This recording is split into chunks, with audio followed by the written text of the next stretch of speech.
Okay, it's live. Okay, thank you very much.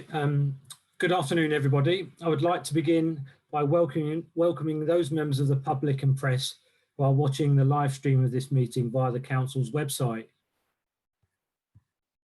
Due to the government guidance on social distancing, this meeting is being held remotely in accordance with the provisions set out in the local authorities and police and crime panels, coronavirus, flexibility of local authority and police and crime panel meetings, England and Wales Regulations 2020, and with Cambridgeshire County Council's own virtual meeting protocol. A decision summary and minutes of the meeting will be produced in the usual way, and a recording of the meeting will be available to view on the meeting page of the Council website. To enable the meeting to run in an orderly manner, I would ask all members of the committee to keep their video camera switched on for the duration of the meeting and to keep their microphone muted except when I invite you to speak. Officers will introduce their reports in the usual way. Any members wishing to ask questions or make a comment should indicate this by clicking on the raised hand function on the right-hand side of their screen. When I invite you to speak, please unmute your microphone, ask your question, and then mute it again to allow the officer to respond. Sadly, there will be no points of order or personal explanations. As with all new arrangements, especially those involving new systems, there is always a risk that we might run into technical problems, and I would ask for your patience if we do. Should this occur, I will declare an adjournment while the fault is addressed and the public broadcast will be paused. If it is not possible to address the fault, the meeting may be abandoned and rescheduled.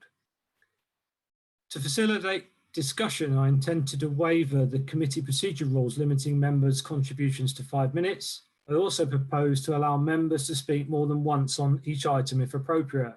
However, please make sure your contributions are concise and to the point, and I will remind members and officers that all virtual meetings will be recorded. Okay, so I'm just going to go through a little bit of administration now. So I will begin by calling the names of all members of the committee to establish your presence. Please unmute your microphones so that you can respond, and then mute it once you've spoken. So Councillor Ambrose Smith. Present. Thank you. Councillor Downs. Okay, I think we're just trying to make connections with Councillor Downs. We'll come back to him in a second. Councillor Every. Present. Thank you. Councillor Howell. Yes, sir. Thank you. Councillor Hoy. Correct, you. Thank you. Councillor Netzinger. I'm here. Thank you, Lucy. Councillor Simon Taylor. Present. Thank you. Councillor Joan Whitehead. I'm here, yes. Thanks, Joan. You're very quiet, but thank you. Councillor Wisson. Present. Okay, and I'm just going to go back to Councillor Downs. Have we got Councillor Downs online yet? I think he's having technical issues, so he may join us. We'll keep an eye on for him. We've also got our 2 co-opted members, Andrew Reid representing the Church of England Diocese of Ely. Yeah. Thank you, Andrew. And we've also got Flavio Vitesse representing the Roman Catholic Diocese of East Anglia. Present. Welcome to both of you. Okay, so we'll now move on to agenda item number 1, which is apologies of absence. Would the Democratic Services Officer report any apologies of absence, please? Thank you, Chair. Apologies for absence from Councillor Anne Hay, who is substituted by Councillor Mark Howell. Okay, thank you very much. And again, welcome, Mark. We'll move on to agenda item 2, which is declarations of interest. Does any member wish to declare any disclosable pecuniary interest or non-statutory disclosable interest? Okay, I can't see anybody. So as always, if something does crop up in the meeting, just bring it to my attention by clicking on the hand symbol, and I'll let you into the meeting to let us know what that is. Okay, so we'll move on to agenda item 3, which is the minutes of the meeting on the 10th of March 2020. We are being asked to approve the minutes of the meeting on the 10th of March as a correct record. Can any member who does not agree with this proposal click on the raised hand function on the right of your screen now, or want to bring anything to my attention?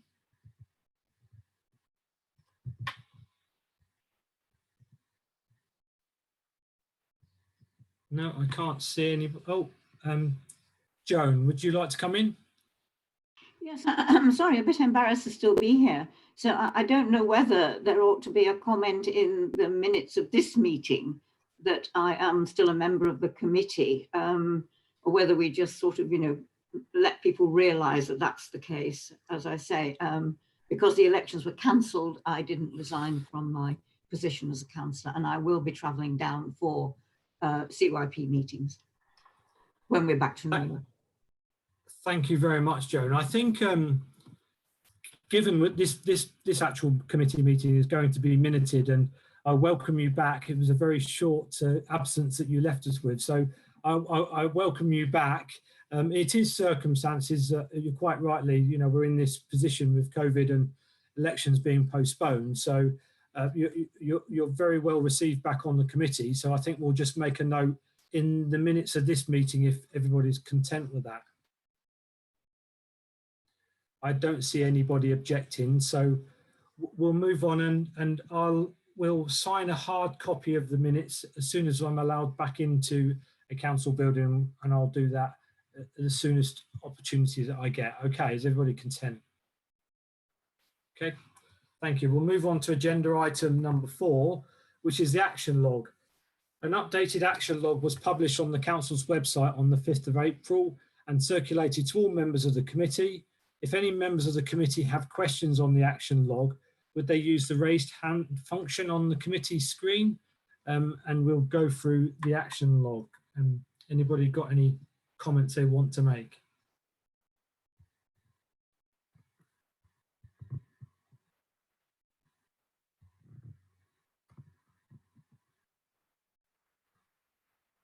Okay, so no members have indicated they wish to speak, so we'll take the action log as noted. Okay. Okay, item number 5, which is petitions and public questions. We've received no public questions or petitions, so we'll move on to agenda item number 6. Okay, so agenda item 6 is the COVID-19 update report. Officers have been asked to bring a report on the COVID-19 response to date for those services which each policy and service committee is responsible. A similar report will be brought to each future meeting until further notice. Given the rapidly changing situation and the need to provide a committee and public with the most up-to-date information as possible, I've accepted this as a late report on the following grounds. 1, reason for lateness was to allow the report to contain the most up-to-date information for today's meeting. And 2, the reasons for urgency is to enable the committee to be briefed on the current situation in relation to the council's response to COVID-19 for those services for which it is responsible, i.e. in this case, Children and Young People's Committee. Before we ask Lou Williams, the Service Director for Children's Safeguarding, and John Lewis, for the Service Director for Education, to introduce the report, Wendy, can I ask you to come in and briefly introduce the report and then hand over to John and Lou respectively, and then members will get the opportunity to ask questions. So Wendy, over to you. Thank you very much, Chair. Obviously, you've got the report in front of you, but just to set the scene really. So at the commencement of the epidemic, the Local Resilience Forum stood up the SCG, which is the Strategic Coordination Group. And basically, this is a multi-agency group that consists of health, local authority, and all of our blue light services and military to coordinate a multi-agency response to the pandemic. Underneath the LRF and the strategic group is a number of subgroups, and you might hear them called cells, because that's what they're referred to. But basically, they are subgroups to make sure everybody's doing the work we need to do to respond to the different component parts of the pandemic. One of the important groups that you need to know about is the Community Reference Group. So we were required to set up a community reference group that spans both Cambridgeshire and Peterborough. And that community reference group is responsible for making sure that those people who are in the shielded group So this is a group of people who have been identified by health as being particularly vulnerable to the virus. And across Cambridgeshire and Peterborough, there's around 15,000 people who are in that shielded group. And approximately a third of them don't have any support to call upon. And we have to ensure those people get support through that community reference group. And that reference group is also responsible for the redeployment of council staff and volunteers. And off of the community reference group, each of the district councils and Peterborough City Council have local hubs. And their responsibility is to make sure that outside of the shielded group, support is available for other vulnerable groups that are identified. In terms of governance, the council officers have a joint management team meeting on a daily basis at 8 o'clock, where we review what's happened on the day before and look at what we need to do on the day that we're actually in. And we have to submit a report to the strategic coordination group, and that enables us to escalate any concerns. We're required to complete highlight reports, and I think you've seen the highlight reports that are focused on the CYP. And we're having regular contact with group leaders and committee leads to keep them appraised of how things are going in terms of the epidemic. I'm going to hand you over to John Lewis to give you an update on education. Great, thanks, Wendy. So I don't intend going into a huge amount of detail. What I've tried to do in the report is capture the activity that's happened within the council. I think it's fair to say we've been on quite a roller coaster ride in terms of education. Significant amount of different phases we've been through with the initial closing of schools, operating in holidays, bank holidays, in a childcare mode in terms of delivery of what we're doing in schools and settings. And I think the key focus we've now got, and I've spent some time talking to head teachers this morning, is now about recovery.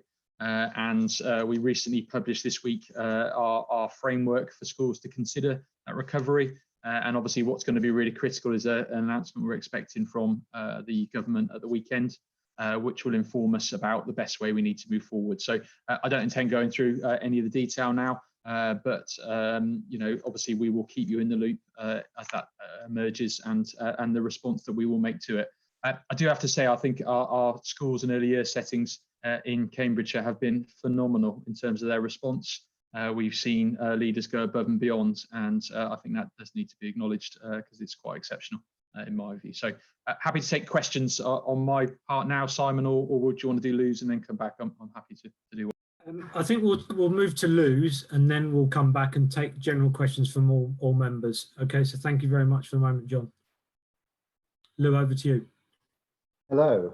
So similar to John, I won't go into a huge amount of detail. It's laid out there and also summarises the information in the highlight reports that you'll also have seen. A bit like John, you know, we've been through a bit of a roller coaster, not so much in terms of impact on the service, but just in terms of trying to plan and understand what's likely to happen and where the demand is likely to be in children's services. We've actually, I think now are at a sort of a fairly steady state, if you like. We're working as we kind of expect to do at the moment. I think it's always been thought though by children's services that where we will be busiest is where the lockdown starts to ease and where children start to go back to school and into early year settings and so on. I'd just like to reiterate, actually, from a children's social care point of view and early help point of view, John's comment about schools and early year settings, because they've been incredibly fantastic actually in helping us to support vulnerable children. So whilst not that large numbers of vulnerable children are going into school, those schools are keeping in contact with our vulnerable children and helping us to make sure that they're safe, and they have been doing an incredible job. And as I say, happy to answer any questions that members might have. Okay, thank you very much. So I'm going to go open this up to members now. So if you'd like to indicate if you'd like to speak by clicking on the raised hand function on your, and I'll take them in the order that I received them. So over to members. Okay, so Lucy, we'll start with you then, please. Thank you. So first of all, thank you to Wendy and John and Lou, and kind of even more so to some extent to all the staff all the way down through the organisation who have done an amazing job in trying to keep everybody safe and trying to manage under extraordinary circumstances. And I think it's really important that we note our thanks as a committee to all of the people in children's services for coping as well as they have done. I've got a couple of things. One of my questions is actually refers back to the minutes, and it's not directly related to COVID, although it clearly is also relevant. So I'll pick up that one first, and then the other ones are much more directly related to this paper. And that one was on the SEND deficit situation, which we covered at some length in the previous meeting. And I didn't have any difficulties with what was in the minutes, but I think, Jonathan, that there has been some different clarification that's come back from central government about how that deficit is being dealt with. And I think it would be quite helpful if we could just have an update on where that situation is to this meeting. There isn't an ideal place to put it, so I'm going to add it here. The other things I wanted to add, you mentioned in the report at the end, the last bit of 5.7 about the financial viability of early years settings. And that's something that I've been hearing about from a variety of different sources and about which I've got huge concerns. I believe that what happened was that at the outset of this lockdown, early years settings were told that they would be able to furlough their staff.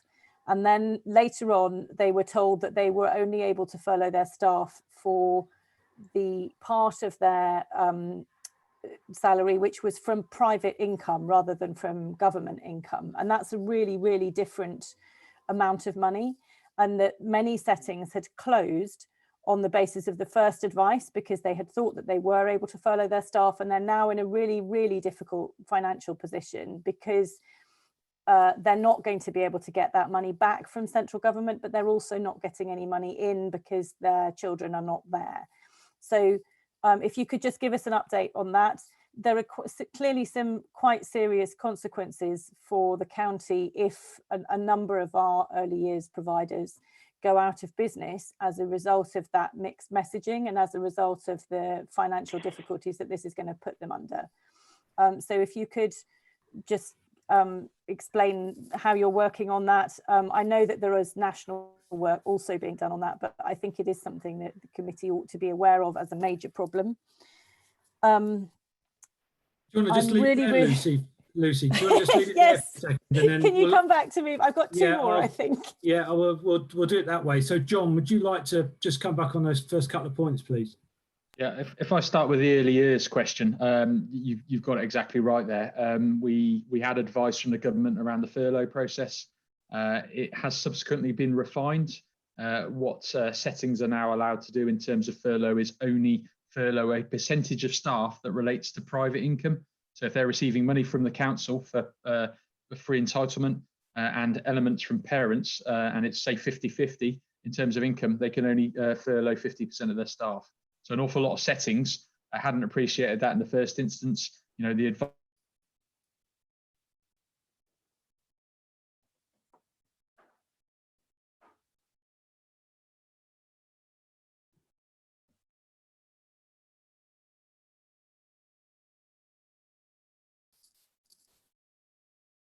This is frozen.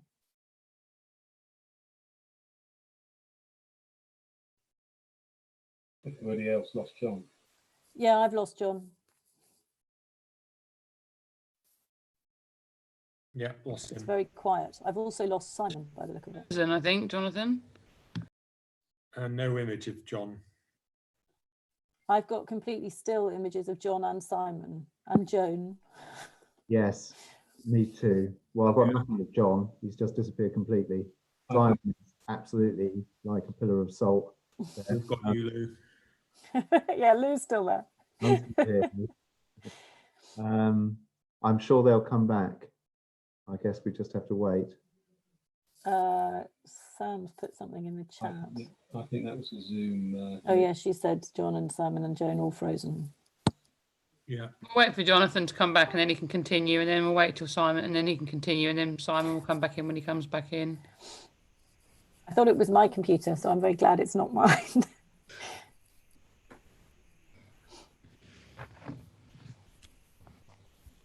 Is Peter still there? I can hear you. Can you hear me? Yes, we can. Hooray. Yes, I can't get in on either my home computer or my county council computer. So I'm ringing. I've got a telephone link. Well, we can hear you, Peter, and that's the important thing. Has anyone got Good. to do while we're waiting for Jonathan to come back, or Sorry, Sorry? Sam, again. question for Lou while we're waiting for Jonathan to come back so we can continue? We could do, if Simon and some of the others are also not, I'm not sure whether Liz can hear us. It might be, it might not be ideal to carry on with half the committee. Oh, Joan seems to be back. Will I go on and I can hear. Good. We'll just give it a couple of minutes and see if whenever come back, and then if not, then we'll adjourn. But we'll just give it a minute or two more, just let people reconnect. Jonathan seems to have reappeared on my participants list. He's still stationary. Shinda, can we just take a brief adjournment of the meeting, please, while we just get this sorted out, because there's so many people missing. Yeah, Councillor Hoy, I think that's a sensible thing to do. I think, Nick, are we able to pause the broadcast, please? I think we've actually lost Nick as well, to be I honest. think we might have done. I think we've lost But him. I think that those of us who are here should probably stay here. Otherwise, although, I just need to adjourn it from the live broad, Yeah. just so we can get a start, but that's something that Nick needs to do, so. I think, members, if I could suggest, if you just want to pause your recording, if you switch your recording off and pause your microphones, and we'll contact you when we can pick the meeting up.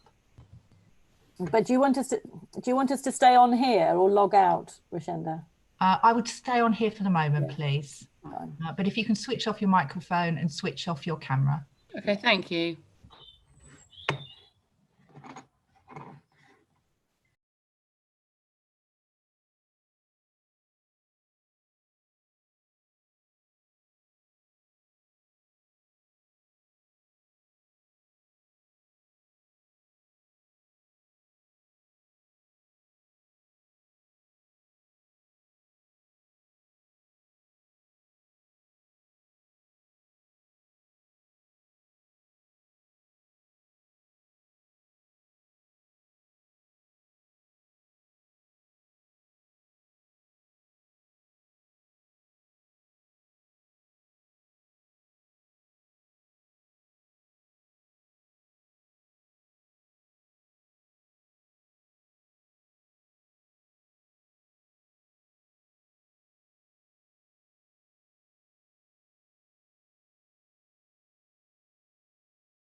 Hi, it's Lou here. Can anybody hear me?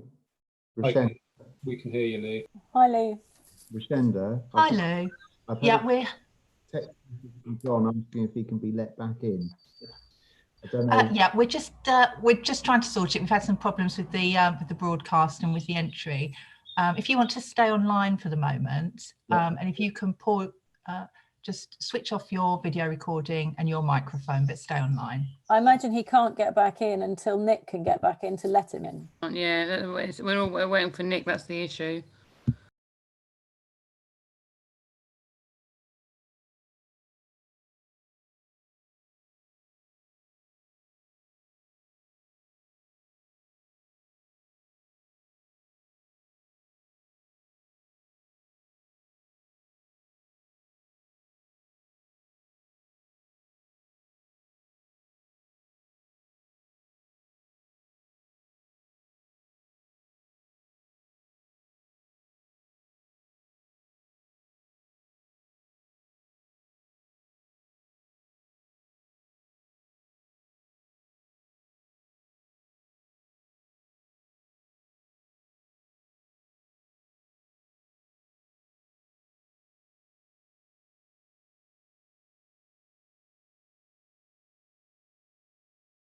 I can see that the Zoom service update's reporting a degraded service on video at the moment.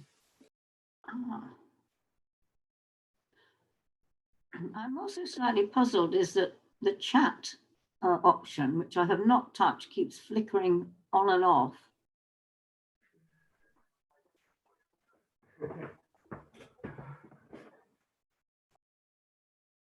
Looks like everyone's slowly starting to come back now anyway. Just hold on, everyone, and then we'll resume.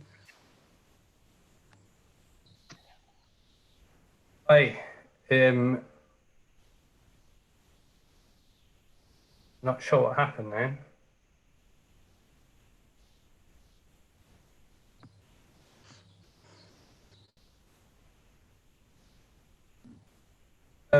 Does someone know who is set as the host at the moment? It's Dan. Dan's there.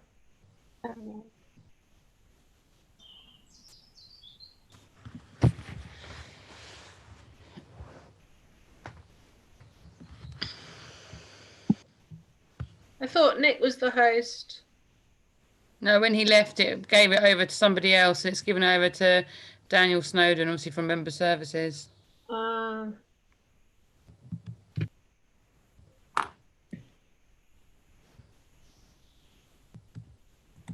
It's everyone's slowly coming back now. I'm sure it'll be resolved very soon.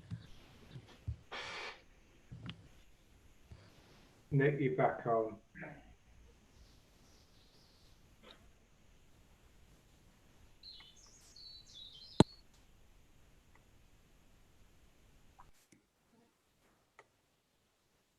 So that wasn't just me that disappeared then, everybody sort of disappeared. Was everybody? Right, fine, that's okay then, I don't mind. I thought, oh my God, what have I done? Councillor Howe. Right, fine, okay. I think if we're just asking everyone to pause just while we wait for everyone to rejoin. Okay.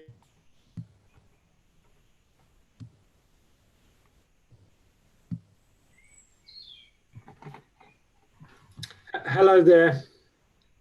Simon's back. Hello, Councillor Bywater. Sorry, I seem to have had technical issues and was thrown out of the meeting. I don't know what I've missed and if anybody else has had the same issue. We all have the same problem, I'm afraid, Councillor Bywater. I would suggest, if you don't mind, if you could run through the attendance list again, just so that we can make sure that all members are present. And then I think we need to pick up just at the beginning of John Lewis's response. Okay, thank you very much. Apologise for that, everybody. These issues are sent to try test us. So I'll go through the list of everybody again. So Councillor Ambrose Smith. Still here. Thank you. Councillor Downs. Peter appeared, but he's now disappeared again. Yeah, I did notice him before I left the meeting that he was on the phone, so he may pop up again. So Councillor Every. Present. Thank you. Councillor Howell. Yes, present. Councillor Hoy. Present. Councillor Nestinger. Present. Councillor Simon Taylor. Present. Councillor Whitehead. Present. Councillor Wisson. Present. And myself, and then obviously Andrew Reid. I can see you, Andrew. Yeah, sorry. Thank you very much. And Flavio Vitesse, is Flavio there? Present. Thank you very much. Okay, so we're just missing Councillor Downs. I see Wendy, Lou and John are there, so I think we're still okay there. So I do apologise for that, and to the members of the public watching this. We're just going to carry on from Lucy's two questions regarding SEND and the minutes of the last meeting and ultimately early years. John, sorry if you did speak for quite some time, but if you could just go over that for just clarity, really. Thank you. Yeah, I hope it wasn't something I said that made us get checked out, but I was actually agreeing with the councillor's view on the challenges that we face. The original furlough scheme was supportive of early years being able to furlough all their staff. A subsequent update that came through meant that settings were only allowed to furlough the proportion of staff that related to private income. And that's had some quite significant impact on those providers out there who made those upfront decisions. We've made quite strong representations to the Department for Education. It's one of the issues that we've still got outstanding from them about the impact it has. It has had a differential impact across many different types of settings, which is of concern to us. So, as important as those small play groups that meet in a village hall compared to the commercial nurseries mean, it does have a significant impact, particularly as we have a statutory duty around sufficiency. And as we come to the end of this process, that will remain, and we need to make sure we have sufficient support in place. So, we have joined many of the national campaigns through the Director of Children's Services Group, NNDA and PACey, who are two of the sort of more active groups we've supported with some evidence and information. We do have a really good business team within our early years section who are giving advice to owners of early years provision and providers about the different grants, rates relief and incentives from the government around their closure. But it's one that's really worrying us. And, whilst we continue to provide full funding for every setting, despite the fact that they're not full. So we're spending every penny that we would normally spend regardless. We're not in a position to financially support any further. And obviously we're going to be very closely monitoring goes forward. So join the meeting. And we will attempt to continue to pick up. In relation to SEND, I think 5.9 of the report gives an overview of where we are. We do have an accumulated deficit of around 17 million at the end of this financial year. We're predicting still, if nothing changes, we'll be at 28 million pound a year. We are doing quite a lot of work in the background. We can't consult on any changes at the moment. It would be unreasonable for us to start to look at some of those areas where we were going to make change. We have committed to review the behaviour and attendance and improvement partnerships funding, and we will be talking to secondary heads about that next week. But the work around top-ups for education, health and care plans are on hold, as is the work on transport to after schools, special schools until that point. We have made extensive representation still to the Department for Education, particularly around the cash flow implications in this difficult time for the council. Another email went off yesterday. We've written 3 times now to request the forwarding of funding to support the 18 million pounds, which will cost us around £500,000 a year to finance for that to come through. We have also sought the support of our MPs to make representations to the Department for Education about resolving this issue. But it's really concerning. Our education, health and care plan numbers continue to go up, and we continue to be caught by a funding formula that is not supportive of the challenge we have in Cambridge. So happy to stop there and follow up. Okay, thanks, Lucy. Liz, could you just mute your microphone, please? Lucy, would you like to just come in with a supplementary to that? I don't think I need to ask a supplementary. I think Jonathan's answered my concerns, which are obviously massive concerns for the whole council. It's good to hear that they're still being taken at high level, and I am really pleased that you're picking up the early years issue, because I think that could be a massive problem for the whole county if we find that a lot of our childcare providers have gone out of business as a result of that change in the in what they were told. And I do think it's just incredibly unfair on those small businesses. I think the point you made about the differential effect on commercial providers as opposed to the sort of ordinary playgroups is really well made, and it's those commercial providers that we're going to need most urgently if we want the economy to restart again smoothly once the lockdown is over. So I think that Lou's covered that, and I'm happy with that. Sorry, Jonathan has. So I've got 2 more questions for Lou, if that's okay. Yeah, okay, please carry on, Lucy. Thank you. So actually it's one comment and one question, and the comment was just that how pleased I was to see that you're focusing on care leavers, because I can see that they're a group who are likely to be really isolated at the moment, and it was really good to see a whole paragraph devoted to them here. So thank you for making sure that they're being looked after, and I think they need to be remembered by all of us as a key priority, and do let us know if there are things that we as councillors can do to support that group in particular. So the other thing I wanted to pick up on was the points about vulnerable children and how few of them are in schools, which I know is also a major national issue. And I think it's really important that we recognise that their families have the right not to send them, just as, and they may have very, very good reasons for not sending them. But the low numbers of those vulnerable children in school is a major worry. And I think it's a key reason why we need to be getting schools open again as quickly as we can. And I know that that's going to be really difficult. I'm hugely grateful to teaching staff and school staff and social workers for all the things that they're doing in terms of phoning and making virtual contact, but that is not the same as sitting down in a classroom with a child for an hour or two. You just cannot. I mean, I know my daughter's had a phone call from her school. It was great that the school phoned.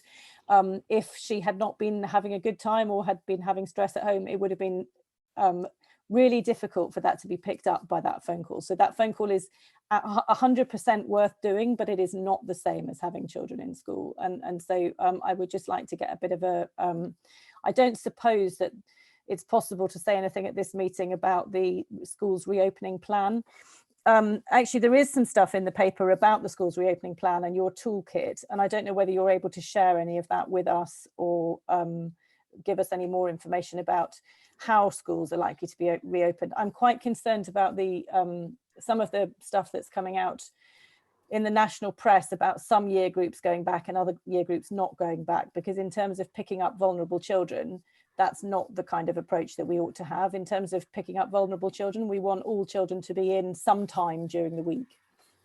Okay, so I think your questions ranged across both John and I's areas. Yes, but it's an issue that fits between both. Absolutely. So I'll start, and then perhaps John can pick up about school opening times. But thank you about the care leavers. I mean, actually, you know, we've got lots of mechanisms in place to remain in contact with care leavers, and they are. Lou, I don't know if anybody else can hear you, but you sound very quiet. If you could maybe move closer.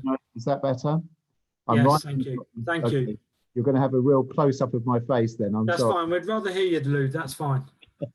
Maybe I should switch the camera off. So yes, so care leavers, we're paying a lot of attention in terms of supporting care leavers. We do recognise them as a particularly vulnerable group, in that they are already feeling isolated very often. So, you know, in terms of the lockdown kind of situation, that's likely to exacerbate those feelings. We do make sure that we're in regular contact with them. And actually, for the most part, they're doing okay. In terms of vulnerable children, as Councillor Singer says, you know, it is a voluntary arrangement for vulnerable children to go into school. And we have done better, I think, in Cambridgeshire more than many authorities, but we're still talking about, John, correct me if I'm wrong, but I think we're still talking about only around 12 to 15% of our vulnerable children are in school at any point in time. So that's clearly low numbers. We do have much more extensive ways of remaining in contact than we would with a non-vulnerable child, if you like. So the schools are making more proactive visits to vulnerable children, and our own staff. So all of those children who are open to us, whether that's early help or children's social care, we are in regular contact with. And if they are children who we are more concerned about, we are continuing to do face-to-face visits. And we made the decision at the start of this, really, that we would continue face-to-face visits. And certainly compared with the rest of the local authorities in the Eastern region, who we obviously know what's happening more than nationally, we're doing more face-to-face visits to vulnerable children. In terms of schools returning, I kind of agree, actually. It would be helpful if there was much more emphasis on vulnerable children needing to come back into school when the DfE and government makes announcements around that, but I suspect there won't be. There are some advantages for children's services in a phased return, because that will enable us to identify children that might need additional support in a phased way. So there are some advantages as well as some disadvantages to schools opening in a phased way as far as children's social care is concerned. But I don't think John's going to be able to say what's going to happen, because I think we're just awaiting government announcements, aren't we? I think, I don't disagree with anything anyone said. I think, one factor we do need to consider is how safe it is to return. And, obviously the government position at the moment is that while it is safe that children are at home, they should remain at home. When it's not, or there's a reason for them to be in school, they should. And the sorts of numbers we've got are increasing. We're seeing a daily increase. I think there's about 360 vulnerable children in our schools today. That's come up from an average of around about 200. So it's getting bigger, and we're encouraging school to widen their net in terms of getting the children in that need to. In terms of the recovery plan, I think it'd be really good if Andrew perhaps talked a little bit about the work that we've done jointly. One of the things we've done incredibly well in the county is work collaboratively with our academy trust, the diocese, and the local authority to develop plans. And Andrew is very much the spearhead of the work we've done, and we will get that round to our recovery plan. But it'd be useful if Andrew just gave a few words on the evolution of that and how we're using it, because we're not second guessing the government, but we have done some work for leaders to help explain. Yeah, Andrew, I'll invite you to come in. But first, I want to thank you personally, because I know you've been heavily involved in preparing this document. So thank you very much. But if there are points you want to bring into the committee meeting and help answer Lucy's questions, then please join us and do so. Thank you. I mean, I put one comment on the group chat, which is that the observation from being exposed to other national groups working on this is the extent to which local authority has been leading the way nationally in terms of its response. So I would like that on public record, because it's been absolutely outstanding. Yeah, it's just we initiated a group early on in response, which has comprised all of the key leaders from Multi Academy Trust, local authority, other representative groups, DFE, RSC's been involved. So there's been a strong collaboration. The proactive work that's been done to try and put plans together to get schools to think about reopening, I think exhibits the approach taken more generally, which is not to try and second guess national government announcements, but to try and support schools to get into a space where they've planned the process of making decisions. So there's a very significant checklist which has been produced with a lot of help as well from Ofsted on secondment to the local authority, and that's been discussed with, I think, John, every head teacher attended the Zoom calls held this morning across the 3 areas, so including Peterborough. So I think it's very comprehensive, and I think although we've got a really challenging period ahead, I think as much has been done that could be done prior to any announcement. Thank you very much, Andrew. Once again, thanks very much for your help. Lucy, we've got other people waiting. Is there anything else that you want to just pick up on? We'll move on to Joan now. So Joan, if you'd like to unmute your mic. And yeah, thank you, Simon. Just a couple of points, really. Just a small follow-up for Jonathan on our deficit on the SEND budget. I seem to remember that is a national issue. It's not just our issue alone. And I can't remember whether ours was better or worse than the national one, but it did seem to me that the government needs to tackle the whole issue of SEND provision across the country. Perhaps John could say a couple of words about that. The other question I've got is really one that has surfaced in the press over schools and children going back. On the one hand, you've got people saying, children are low risk, they don't seem to be at risk from the virus like adults are, and that therefore, it's better that they're back in school. But then there have been some indication from some of the teaching unions that they are unhappy about their members, i.e. the teaching staff, going back to school. And I didn't know, whether anybody's got any light to shed on this. I mean, it does seem from John's report that teachers have been happy to go into school and happy to welcome vulnerable children, which I think is a really good move. But do we foresee that there's going to be an issue there when schools do reopen? And and I think we're all bombarded, aren't we, with so-called scientific evidence, much of which contradicts other scientific evidence. And so I just wondered, where we stand on this one and what we've been doing about it. And then when John's answered that, I just have one question for Lou. Okay, thank you very much, Joan. So John, would you like to come in with those 2 points, please? Okay, in terms of where we sit relatively, we think it's somewhere about half of local authorities nationally have a deficit on their high needs block. Unfortunately, the government has suspended reporting on the budget, so we might not know for some time relatively where we sit. I think we're probably in the top quartile in terms of the percentage relative to our budget, although we are aware of some authorities that have a much more significant issue than we do. But let's not underestimate how large our challenge is. So when I can, I will report back and give you some more information on that. In relation to staff and the issues there, furthering on the collaboration discussion, I am meeting with all the teaching unions and the non-teaching unions every week. We are talking about staff, the challenges that we face. It's fair to say we've been through a period of, sort of flexibility in the workforce. We've not had every teacher in school every day. We've been able to support those that have, health issues, or are shielding. We've been able to work through that. I think the challenge is going to be is when we go into a reopening phase, dealing with, some of the mental health side of this, anxiety issues with some of the staff is going to be really critical. And we've been talking a little bit about red lines, the things we want to see in place before we go back. And I think support for staff and being able to help people return. Lou's going to have lots of challenges around the children that are coming back into school and the challenges they faced. I've got an issue with my workforce that we need to find a way to make sure they are supported. So that's going to be really key. We are doing some work at the moment for heads to help explain the different groups, the shielding, is there different categories, pregnancy in school staff is going to be a big issue. But what we will have to fall back on, and where we have been throughout, is government advice and guidance, public health lead, and we will make sure that we will be as fair as we possibly can be. But absolutely, there will be some challenges. But we're having a very open dialogue with the unions about that, and that will continue throughout. Simon. Yes. Hello, Peter. I was going to come to you when we had a moment of pause in the proceedings. I can hear you. Can you hear us? I can hear you. I can't get through on any of my computers. Citrix isn't working. AOL isn't working, so I'm stuck. Anyway, I can hear you. Okay. I've got a specific question, please.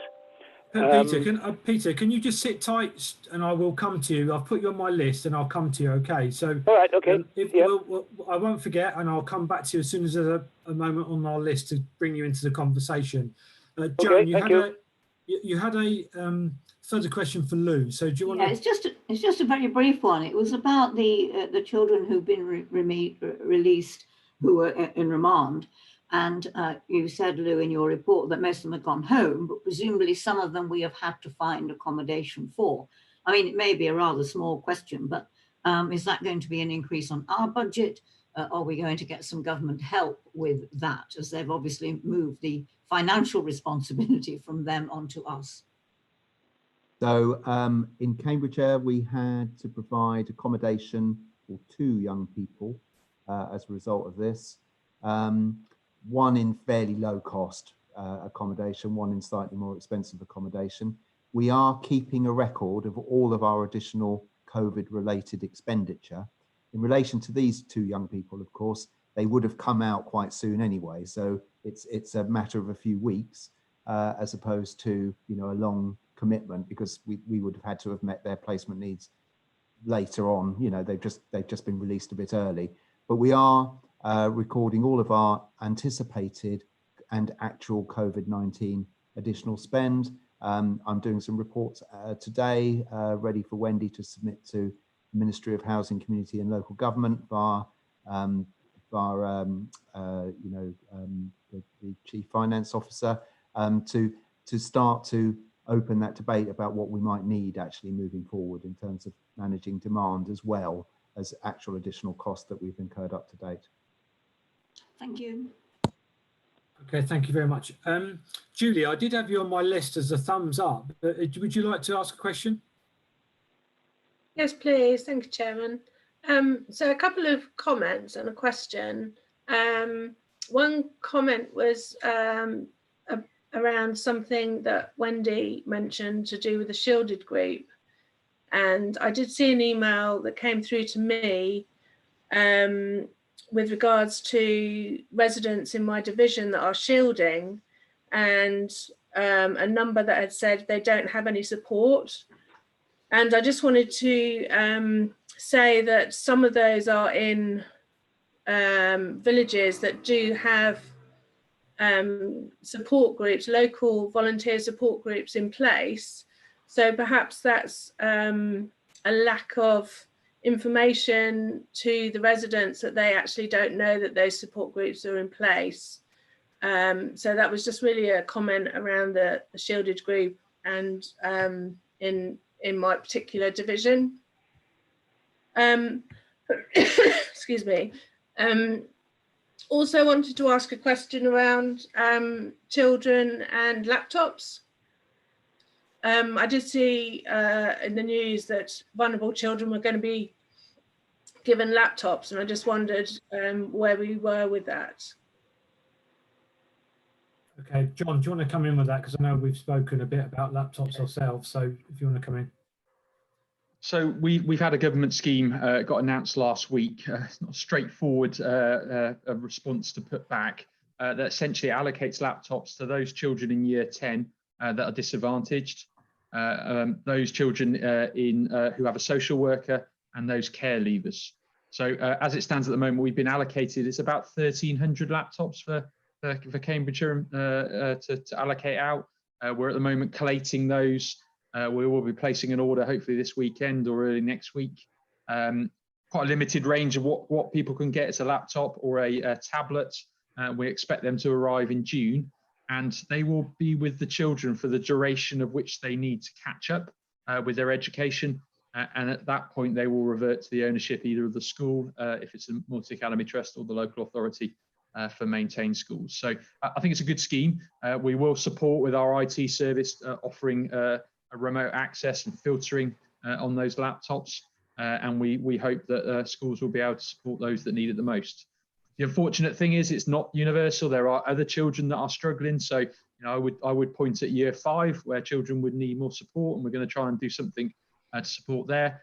There is also a government element that can provide a 4G connection for those laptops, but it only applies to secondary age children, which is a bit disappointing because I see the need for internet access for primary children too. So we may have to come up with a local workaround to make sure that happens.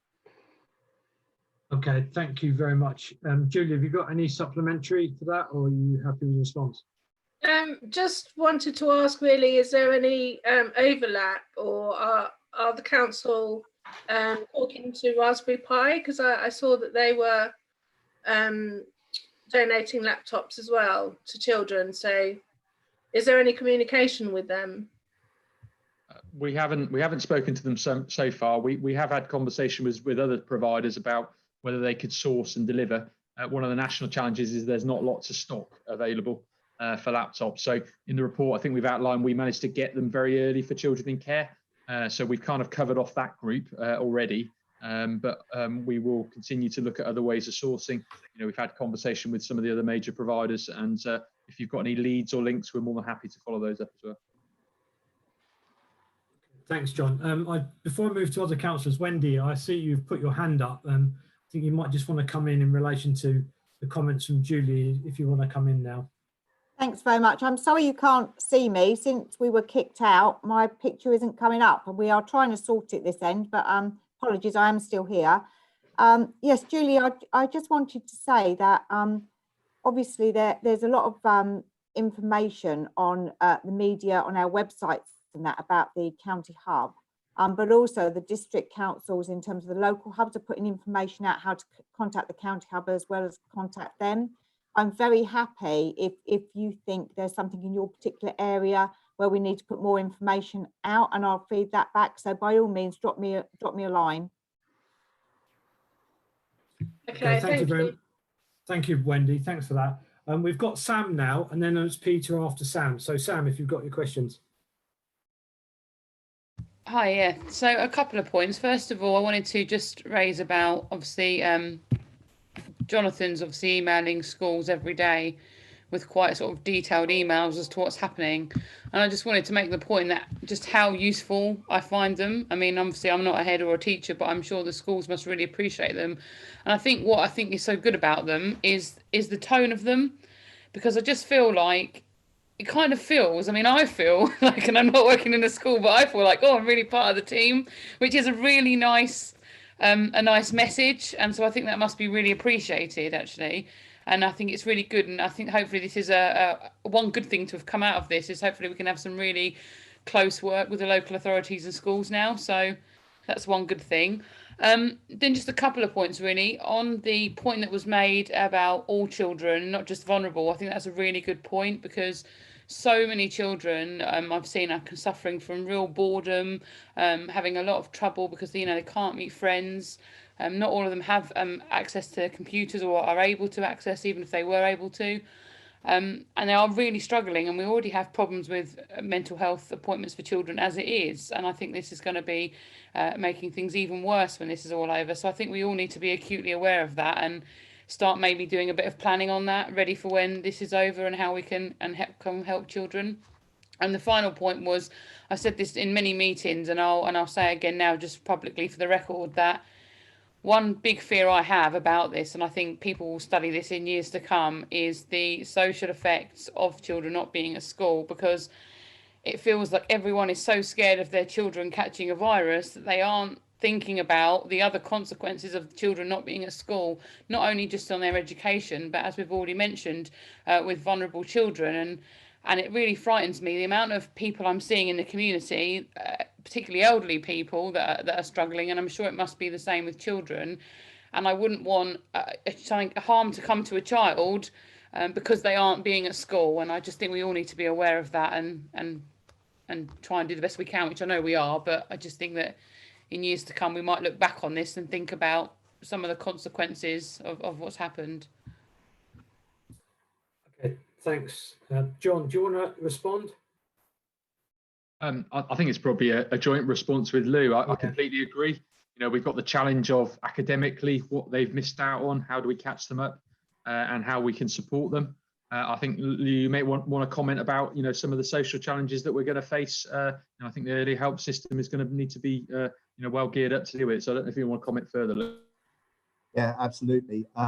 You're absolutely right, Sam, and unfortunately, it's likely to be children who are already disadvantaged, who are most disadvantaged by not being in school. And it will take time for them to catch up, if indeed they ever do. So we are working now to think about how we can gear up early help services, not necessarily just, the traditional kind of way of doing face-to-face visiting and all the rest of it, because we'll have to recognize we are going to have some capacity issues probably ourselves. So we're exploring virtual drop-ins, virtual parenting advice sessions and all the rest of it, and those kinds of activities. But I entirely agree with you. I think there are going to be some long-standing consequences, and it's a very difficult, it's a judgment of Solomon, isn't it? That how we balance the risks of children going into school, having a further peak in terms of the virus, but also how we balance the risks of them not being in school and the delays that they're experiencing as a result. Yeah, thanks. It's a point well made, Sam. Andrew, you indicated you wanted to speak. Was it on this particular point? Merely to ask a question from a corporate parenting point of view of the particular impact on children in care at the moment. Okay, I'll come back to you in a second then. Peter, would you like to ask your question? If you unmute your mic, Peter. Hello. Hello, okay. Peter, we can hear you now. Yes, I'm sorry, it's taken me about 45 minutes to get in. It's a specific question. It's to do with when the schools reopen. We touched on that a few moments ago. I've been asked by a parent who, in the end, will make a decision on whether or not the child actually goes back. This parent was very anxious that the schools might open too soon, and her view was, she asked me if it was her view that it would be better for her child to stay at home, would she be prosecuted for non-attendance? Okay, thanks, Peter. John? I am speculating somewhat here. We expect probably during the remainder of the summer term that the ability for the local authority to fine parents will be removed. So, a level of option around education. They did change legislation last week to make sure that it wasn't an option, and we haven't been doing it anyway. I would suggest that probably there will be a government directive, a view nationally taken on that. Obviously, there is always discretion of the head teacher and the local authority in relation to the process of fining. And I think, whilst we wish to open schools, we do understand those concerns. We need to think about, as we would with staff, phased returns, how children will cope with it when the conditions are there to deal with it. But there will be a hard line at some point, and obviously we'd expect the government to probably draw that line, and we would obviously talk to you about that before any decision is made about future fines. Thank you. Okay, is that it, Peter? Have you got any other questions? No, not for now. No. Okay, thank you. We'll go to Andrew and then Simon. So Andrew. Oh, thank you, Chair. I think actually Lou's answered most of my questions. It was whether there was anything specific in relation to corporate parenting that needed to be raised in comparison to other groups, vulnerable groups. So for children in care, obviously, I mean, it's interesting, isn't it? Children in care are grouped as vulnerable children for very sound reasons. Many children in care wouldn't agree with that definition themselves, and there was certainly one of our, I think it was one of our children in care actually, that wrote, I think it was Cambridgeshire, I can't remember if it was Cambridgeshire or Peterborough, but actually wrote to Boris to say, do you mind, I'm not a vulnerable child and I'm very happy in my foster placement, and please don't group me as one of those. So, they are a mixed group. Most of them are, as they were before all of this came about, in settled foster placements and doing well. Some of them, I did put a couple of comments in the report. We're starting to find now that more of them are saying they're getting a bit bored actually, and they would quite like to go back to school. Some of them are in school because they do have that ability to be vulnerable, but they're in the category of vulnerable rather. But many of them live in families with other children who are not in school. So it's managing that, and why should they be treated differently in a sense? So it's really interesting group. What is positive is that we haven't yet really seen significant numbers or any significant numbers of placements coming to an unplanned end, but we have seen a bit of an increase in placements that were fragile anyway, because there are additional stresses associated with the lockdown coming to an unplanned end, and we're keeping an eye on that because that could lead to, well, it obviously leads to more disruption for those children and young people, but there's also some financial risk around that because there is a shortage of placements available generally in the market at the moment for children in care. But for the vast majority of our children in care, they're doing very well, and as with other children, they're enjoying their family life, as it were. Thanks, Luke. Thank you. Okay, so we'll move to Simon, and then we've got Joan after Simon. So Simon, over to you. Thank you. Lou, just looking at the future planning for children's social care, 5.48, volumes of referrals of children are relatively low in Cambridgeshire. Obviously, when the schools are going to open, and as you said, most of the referrals come from your school environment. Have you got sort of capacity, or do you know sort of how you're going to cope with it if you get sort of inundated with referrals, if it happens? So it is a concern, and we, to some extent, it depends really how much longer this is going to go on for, really, in terms of the lockdown. We always get a spike in referrals after the summer holidays, for example. And at the moment, I'd be seeing it as probably within that kind of a parameter. We manage that. We manage those spikes in activity. There are a few more reasons to be a bit more worried this time, in that not all of our staff might be available, and also, of course, that actually the issues that parents have been facing during this period of time might mean that there are some more complex issues that get referred to us. So we will keep a very close eye on that. I am developing some contingency plans about how we might need to move some of our staff around, and how we might actually need to have some time limited additional resource. If it is the latter, then that would be an example of spend that we will be saying to government we need some support with, to be quite honest.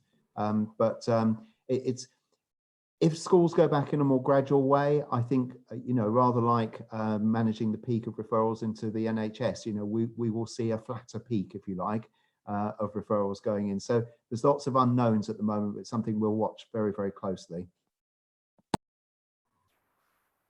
Okay, thank you. Any other questions, Simon? No, thank you. That's great. Thank you, Lou. Okay, thanks, Simon. Joan, over to you. Thank you. I just wanted to come in briefly on this risk issue. And it may well be that we are, going to have to do a bit of publicity because being somebody, as a researcher, I love data and statistics. And so I've been looking at the Local Government Association website, which gives figures for all local authorities in England about the incidence of coronavirus and things like that. And the problem is that there are huge geographical differences around the country. Clearly, London has been a great hotspot. Cambridgeshire is very low. The number of incidents here in Cambridgeshire is low, as it is in many areas of the country. And as someone was writing in the paper, a psychologist from Cambridge, and I support fully what they were saying, is that the government's efforts to make people stay at home, stay safe, they've actually engendered a huge level of anxiety and distress in a lot of people, in many ways quite unjustified, because the area in which they live, their chances of actually catching coronavirus is low, and their chances of getting it very badly is very, very low. I mean, as people have repeatedly said, 4 out of 5 people who get it mildly. They don't have really bad symptoms. But what we've seen in the media is, parents, patients in intensive care. And of course, it's distressing, and the death rate appears again to be very distressing. Except if you look at it per 100,000 of population, it's actually quite low.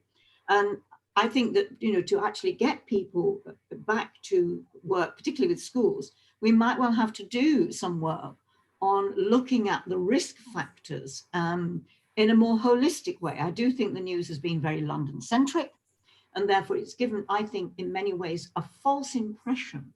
And I'm not denying that this is an awful pandemic, but it has been made, I think, in the media to be much, much worse than it actually is in many cases. And that has had the effect, of course, of making people stay at home. But if you want to get people out of their homes, you've got to then start singing a different song. And I think there's going to be issues over that. And maybe following up Peter Downes's point, maybe we'll have to do some reassuring of parents and children that, it is relatively safe for children to come back to school. Okay, thanks. John, do you want to just touch on that? Because I know in our meeting this morning, you touched on about that reassurance, about, building parents' confidence up to allow their children to come back into school. So do you want to just pick up on that? Yeah, we're very minded of that, Joan. I think some ways the success is going to be of the stay-at-home message is going to be something we definitely have to counter.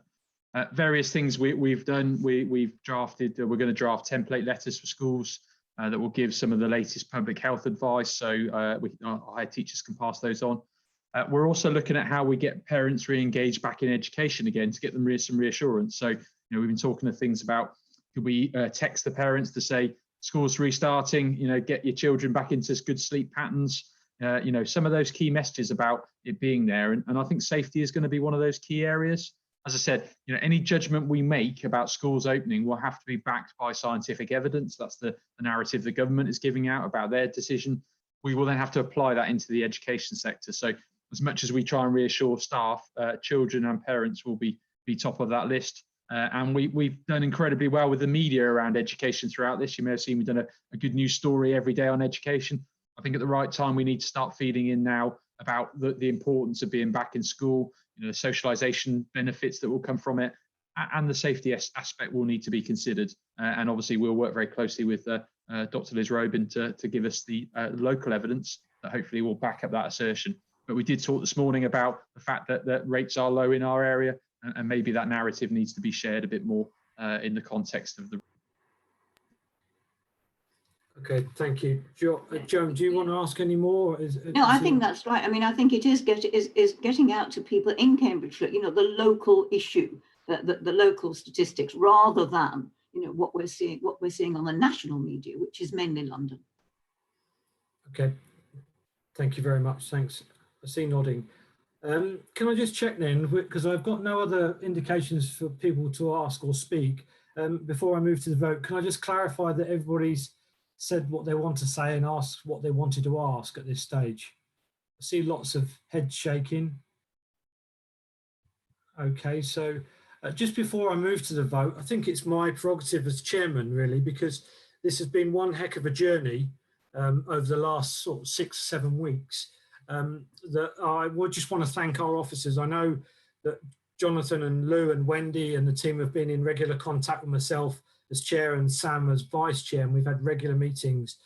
I just want to pass out my thanks to you guys wholeheartedly for the effort that you've put into getting us to where we are at this moment. We're not certainly through the woods yet, but certainly making some really significant progress. And also to people like Andrew and the team who have been supportive of the local authority. It really has been a team effort that no one's going to take the credits totally on their own, but this is really a massive team effort that I've witnessed, and I'm sure you as members have witnessed the great work and contributions made at the county council all the way down to a very local level. So it's really to say thank you very much to everybody, just to put it on public record on behalf of this committee. Thank you very much to our education settings, our social care settings, and everybody throughout the organisation. So thank you very much. Okay, so on that moment, I'll move to the vote. Just for clarity, I'll read the recommendations to the report, because obviously it's a public meeting and members of the public might not know what we've got in front of us. So the recommendations are: A, note and comment on the progress made to date in responding to the impact of the coronavirus, and note the contributions being made to support all children, especially those with additional vulnerabilities, by members of staff in the council and our partner organisations, including schools in early years settings. So unless there's any hand signals, I'll take that as read as fully supported, unless anybody's going to indicate otherwise. Okay, so I'll take that as unanimous. Thank you very much to John and Lou and Wendy, and to you as members. Okay, so we'll move on to agenda item number 7. Rashenda, would you like to report any changes to the agenda plan since publication? There have been no changes to the published agenda plan, Chair. Okay, thank you. Of course, the agenda plan will remain under regular review in light of the current situation. We do plan to have our next meeting at the end of May as planned. Would any members want to raise any questions into relation to the plan at the moment? I see lots of, nobody wants to comment. Okay, so I'll take that as noted accordingly. Okay, there's a couple of things I want to do just before. As you all know, we thank Joan for all her efforts at the last committee meeting, and circumstances have shown that you're still with us, Joan. So welcome back for not leaving. So nice to see you back. And obviously, we all know that the elections have been delayed, and Joan's going to be with us for the foreseeable future. So that's good. Joan, obviously, I was unable to attend the schools forum, and myself and someone have spoken about this briefly, that we need a replacement for Joan, and I've sort of thrown it out into the ring with someone being a favourable candidate to replace Joan on schools forum. Would everybody be in support of that, or has anybody got a burning ambition to go on schools forum? Are we happy to support someone join myself and Peter on schools forum? Yeah, there's some thumbs up going up. So welcome aboard, someone. We'll see you at the next school forum. Okay. Thank you. Okay, so I'll just finish off now then. So the committee will next meet on Tuesday, the 26th of May. I apologise for the few little technical issues that we had during this meeting, and hopefully the next one, if we are still in lockdown and having to do this, will go a little bit more easier. We hope to hold the next meeting at Fenland District Council, but that, I guess, is not going to happen. So we'll be virtual, given the current situation, and assume, please, that will be a virtual meeting before then. For the benefit of those members of the press and the public watching through the council's website, please be aware that when I declare this meeting closed, the broadcast will end. So I now declare this meeting closed. Thank you very much for your time. Everybody stay safe, and you know how to get hold of me as chairman. Okay, thank you. Thank you, Simon, for good chairing. Thank you.